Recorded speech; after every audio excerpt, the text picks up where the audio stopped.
para explicar os pontos mais importantes da reforma da Previdência aprovados até este momento. Nós contamos com a presença do advogado especialista em direito previdenciário, Dr. Jorge Vidal. Seja bem-vindo, Dr. Jorge. Eu que agradeço a oportunidade de conversar com vocês e expor alguma coisa do que até aqui se sabe. Até aqui se sabe. Ainda tem muita discussão ainda acontecendo lá em Brasília. Se você tem alguma dúvida, já pode ir mandando para a gente pelo WhatsApp, mensagem de texto, 99588-2374. Agora não vou esquecer, pelo menos durante este programa. Doutor, o plenário da Câmara dos Deputados aprovou nesta sexta-feira, por 465 votos contra 25, uma mudança em um dispositivo da reforma que beneficia professores que já estão próximos da idade de aposentadoria. Além dessa proposta, o que o senhor destacaria de mudanças importantes do texto original da Previdência que foram feitas após a aprovação em primeiro turno do plenário? Bom, primeiro, eu gostaria de fazer uma introdução no seguinte sentido, de que essa reforma da Previdência, ele está apenas dando os primeiros passos, porque eles usaram a estratégia de, primeiro, desconstitucionalizar os direitos previdenciários que foram colocados na Constituição de 88, graças à mobilização do povo, graças à Assembleia Nacional Constituinte. Então, eles, primeiro, desconstitucionalizam, remete para leis ordinárias a decidir sobre as regras de direito previdenciário e se obrigam, então, a fazer um texto provisório. Essa reforma nada mais é do que um texto provisório da reforma da Previdência que ainda será votada futuramente. Sim. Então, existem algumas regras de transição que elas foram aprovadas até agora, mas que futuramente poderão piorar, porque ela é apenas transitória, enquanto não aprovada a lei definitiva. Por exemplo, na questão dos professores, ela prevê que começa, tão logo promulgada, essa emenda constitucional, o professor homem se aposentaria com 57 anos, a professora com 52. Mas, a partir de 2020, acresce 6 meses por ano, até que a mulher complete 60 anos. Sim. Então, a mulher professora, ela é equiparada ao homem que irá se aposentar com 60 anos e, no mínimo, 25 anos de efetivo magistério. Perfeito. Então, a mulher saiu bem mais prejudicada do que é hoje.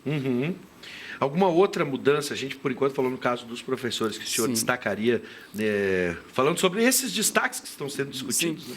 Eu destacaria também a questão da mulher trabalhadora rural, que é a mesma regra imposta às professoras.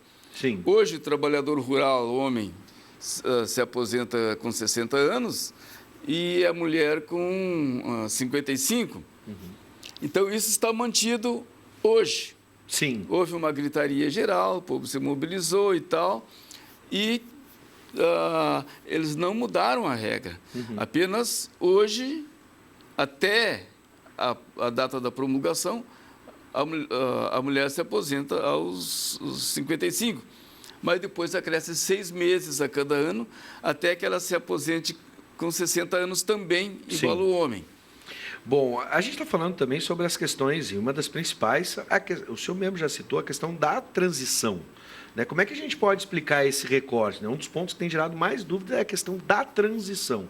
Né? Como é que a gente vai calcular agora, a partir, né, do que está sendo posto até o momento? É sempre bom a gente frisar isso. Sim, foi votado apenas na Câmara dos Deputados, ela tem que ser votada em 2 turnos na Câmara dos Deputados. e depois ela vai ao Senado Federal, Sim. onde poderá sofrer mudanças também. Eu não creio que possa haver muitas mudanças no Senado, porque a correlação de forças é meio que proporcional à Câmara dos Deputados, né? Sim. Esses mais de 400 votos que foram dados pela reforma, eles indicam que o presidente da República atual tem uma grande força no Congresso Nacional, que ele pode fazer qualquer coisa, ele pode mudar a Constituição como quiser, fazer as leis que quiser, né? Então, a mesma coisa acontece no Senado. Mas essas regras de transição é justamente para esperar a lei definitiva, que se seguirá a partir do ano que vem. Sim. A discussão vai continuar e a coisa, pela atual correlação de forças, só poderá piorar, né? No caso da transição, quem está próximo da aposentadoria hoje, quem está muito próximo, está relativamente próximo, né, ainda há um delay para que essa pessoa possa se aposentar com regras antigas, ou já começa a valer a partir de quando? Ela já começa com os pedágios. Por exemplo, a aposentadoria por tempo de contribuição não existirá mais. Tá. Só vai ser aposentadoria por idade, mulher 62 anos, homem 65 anos. Ok. Mas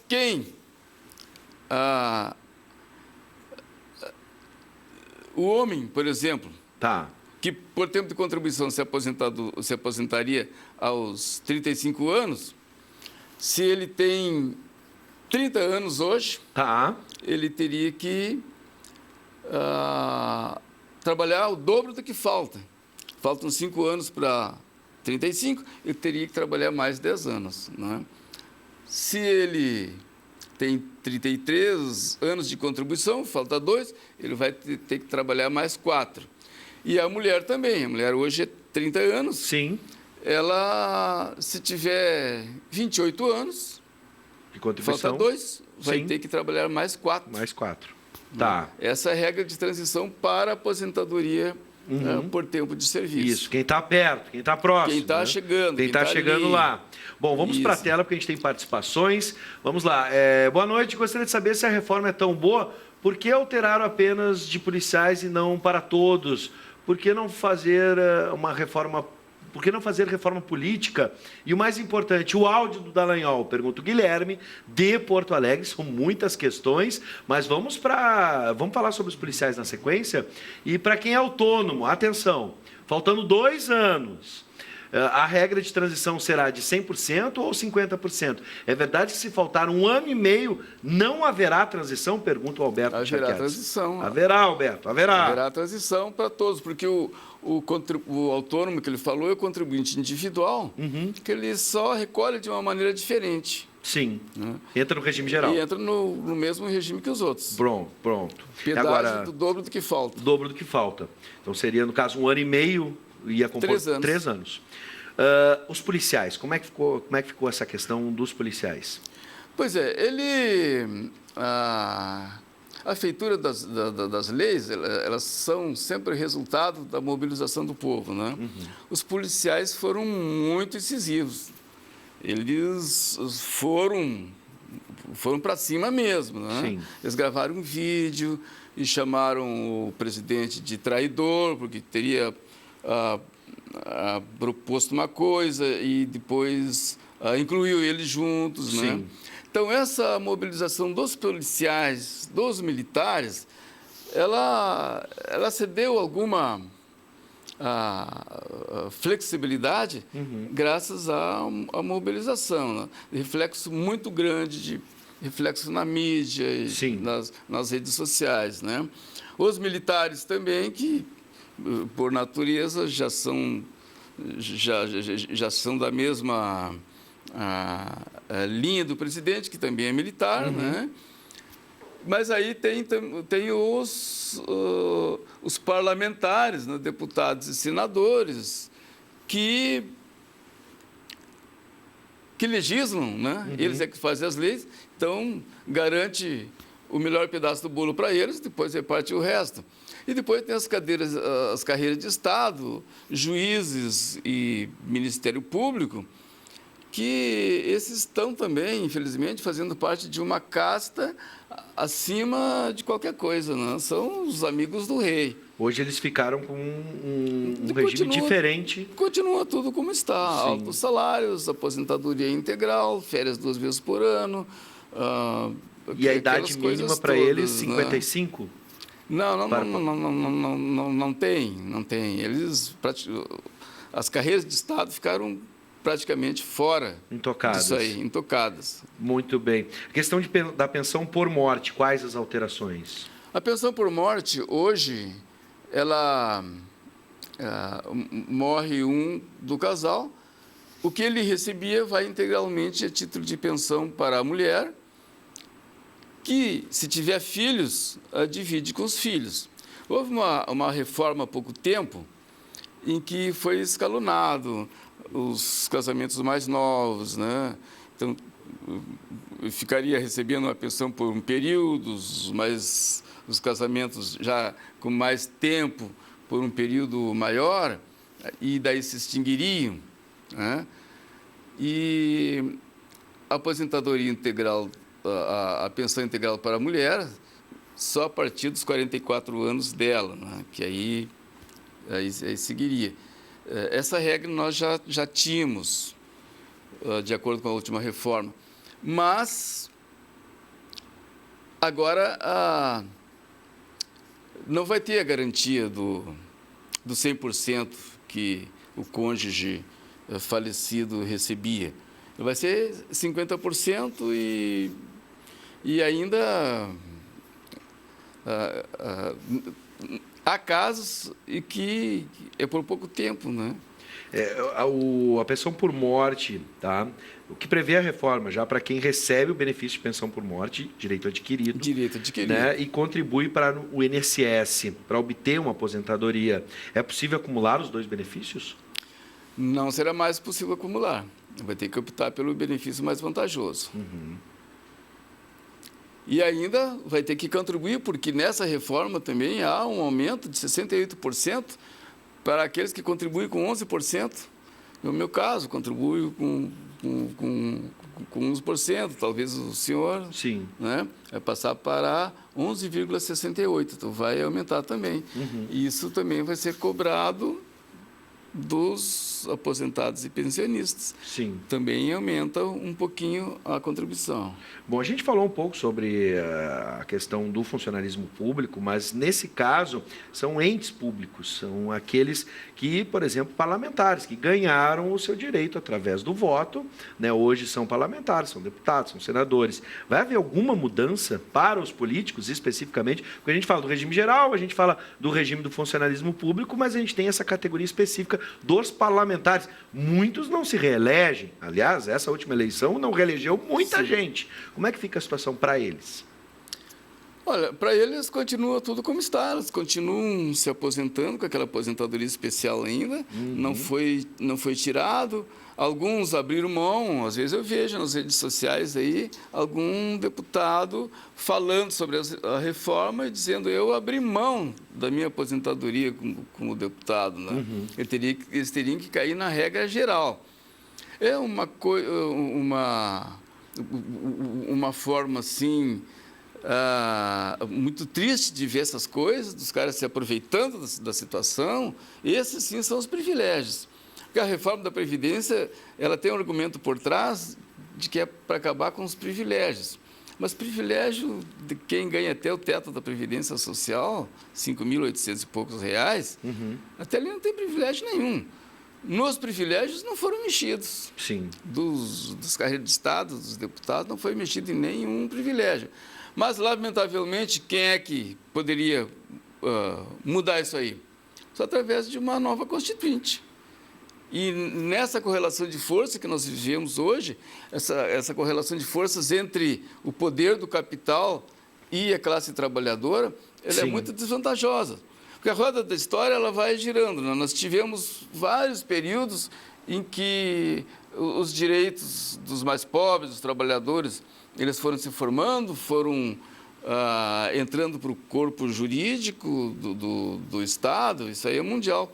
E períodos em que a correlação de forças mudou e os que estão no poder vêm e retiram esses direitos Sim. que foram conquistados, né? Lamentavelmente, nós estamos nessa fase. Vamos para a tela, porque tem uma questão importante, essa eu não tinha visto ainda nas nossas conversas sobre reforma da Previdência. As regras de aposentadoria para deficientes que trabalham serão alteradas? A pergunta, muito boa pergunta, da Terezinha Kretz, acredito que é assim que se pronuncia, ou Kretz, de Campo Bom. Obrigado pela pergunta, Terezinha.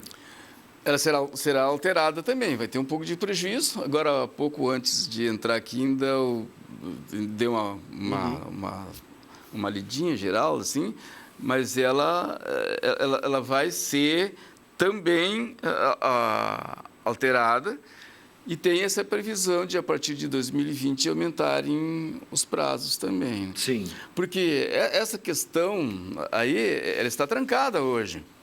Hoje tem pessoas já com direito adquirido conforme a Constituição, mas como não foi regulamentado em lei, essas pessoas estão esperando aí por grande quantidade de ações judiciais sobrestadas, aguardando decisão do Supremo Tribunal Federal. Bom, para fechar, uma das grandes polêmicas, que eu acho que vai ficar para depois, é o sistema de capitalização na aposentadoria, né?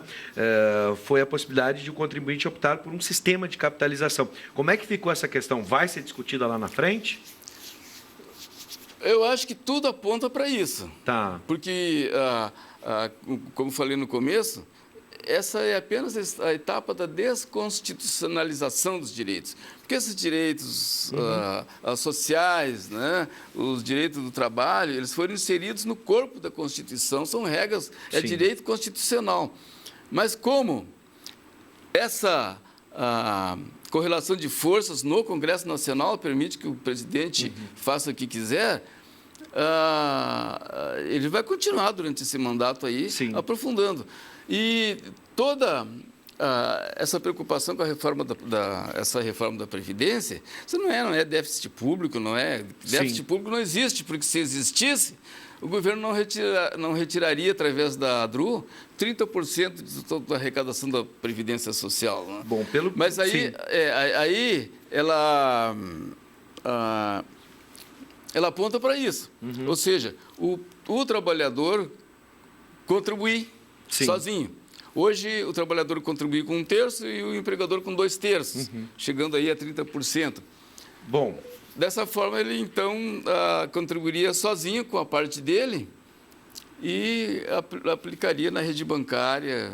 Bom, o que ficou claro é que nesse primeiro processo, tirando da Constituição, dá para imaginar que essa não vai ser a primeira reforma e que outras reformas ainda podem surgir ao longo do tempo, talvez até nos próximos anos ou talvez num próximo mandato, já acabando o mandato do presidente Jair Bolsonaro, findando lá, agora, se não me engano, 2022, é isso? Pode ser.